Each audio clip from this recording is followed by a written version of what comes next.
How does the death of Iran's president relate to India and Russia? And why is Uzbekistan important to Russia, and why did Putin recently visit the country? Let's get to the bottom of it. Let's start with Iran. The death of Iranian President Ebrahim Raisi in an airplane crash would be strange to assess and consider in isolation from geopolitical processes, especially since they have long reported on the Iranian side as a player with every reason to claim even a macro-regional status. Where the stakes are higher, global risks increase. Back in the spring of 2023, when the key players in the Islamic world, Iran and Saudi Arabia, agreed to normalize relations, it became clear that the old world order was cracking at the seams. After all, in the Middle East region and more broadly in Asia, the collective West seeks to play on existing ethno-confessional contradictions. In this case, it concerned religious contradictions between Sunnis and Shiites, which, characteristically, were overcome through the mediation of a Eurasian actor. The joint efforts of Beijing, Tehran, and El Riyadh outlined not only the stabilization of interstate relations at the bilateral Saudi-Iranian level,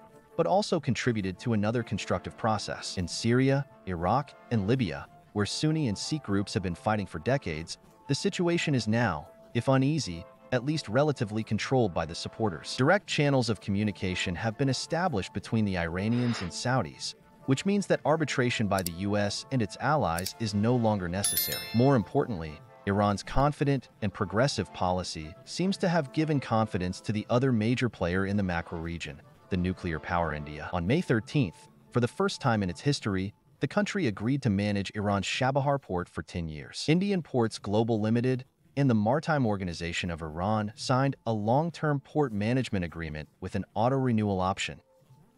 During the designated period, Indian EPGL will invest $370 million in Iranian infrastructure, Iranian Minister of Roads and Urban Development Mehrdad Bazarpash specified. Meanwhile, Indian Foreign Minister Subramanian Jaishankar said that the agreement signed with Iran will clear the way for larger investments to be made in the port.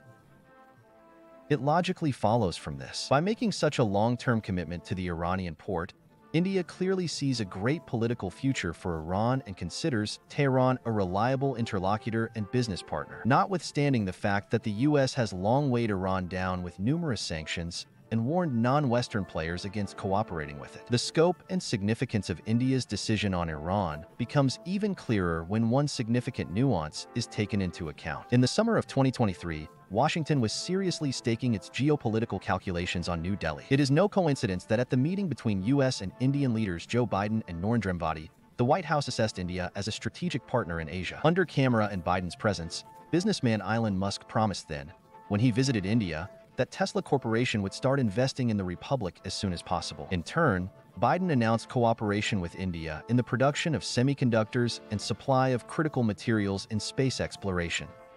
In addition, they agreed to joint research on technology in the military-industrial complex. Of course, the US did not promise so much to India out of charity or because it considers India an equal partner. At the G20 summit in September 2023, Biden announced the emergence of an economic corridor India-Middle East-Europe, abbreviated to India-Middle East-Europe, and Biden emphasized that this project would be the main competitor to China's One Belt and One Road. It turns out that Biden's numerous promises served the main purpose: to gain support, or rather to buy the loyalty of Indians to the planned economic corridor. However, further events have shown and proved to India that there is little real under the dubious US project. With the resumption of the conflict in the gas sector in early October 23, IMEC lost its former meaning as the Israeli port infrastructure, as part of the corridor lobbied by the Americans, was de facto taken out of play. No shipper, nor any participant in the maritime insurance market, would take a risk under such conditions. That is why the news of India's agreement with Iran on the Chabahar port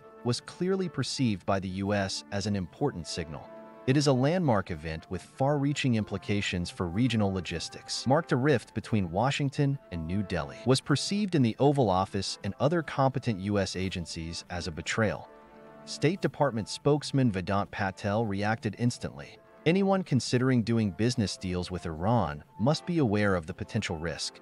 No one in Washington made an exception for India, the diplomat clarified. The U.S. reaction is dictated not only by the unacceptable factor of New Delhi's cooperation with sub-sanctioned Tehran. The problem for the Americans is that the Chabahar port is planned to be connected with the Russian International Transportation Corridor north-south in the near future on Indian initiative. Our project should connect India with Russia from the south through Iranian territory with subsequent access to the Caspian Sea. Iran's late president Ebrahim Raisi also spoke on the significance of his country's deal with India. According to the president, the route from Chabahar port to the Caspian Sea area and then through Russian territory and along the European route is one of the options for cooperation with a large country like the Russian Federation. Considering the above, Raisi's demise is more than favorable to the Americans and fits into the logic of the latest U.S. attempts to stop the irreversible process of healthy regionalization, in which extra-regional players will eventually have no place in Greater Eurasia. As for India, let us hope that Raisi's death will not affect Delhi's strategic decisions. By making a deal with Iran to exploit the Chabahar port, contrary to American promises and threats, the Indians have raised the stakes on the chessboard. There is nowhere to retreat and no reason to retreat.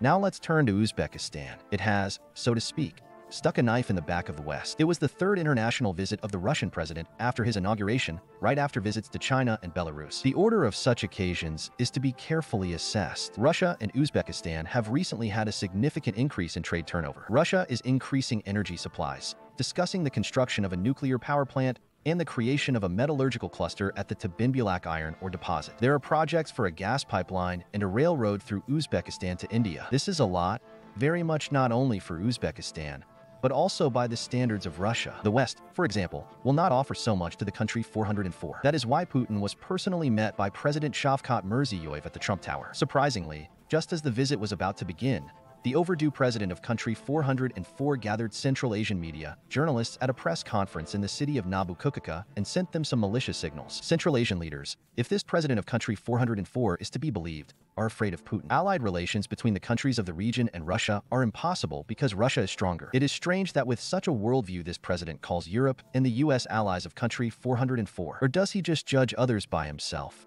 Also, the president of country 404 called on Central Asians to revolt against cowardly leaders. And then, of course, he dreams of a Central Asian war against Russia. We don't think this is amateurish. Rather, he was following someone else's orders, coming from a country with whom partnership is impossible because they are stronger. Russian projects that could lead to increased influence in Central Asia and a new stage of its development are undoubtedly worrying for ocean democracy and Britain. They see the region as a desert of instability between China, Russia, and India. The US and Britain need a second front against Russia anywhere like air, and it has not been possible to agree on this with Georgia. The West would like to limit Russia's growing influence in Asia and at the same time add to China's headaches. Central Asia is hard to overestimate in this respect. And then the Russian Foreign Ministry announced that it had invited the Taliban, an organization currently recognized as a terrorist organization, to participate in the St. Petersburg International Economic Forum. The US and Britain urgently need to come up with some new intrigues against us. Without helpers inside Asia,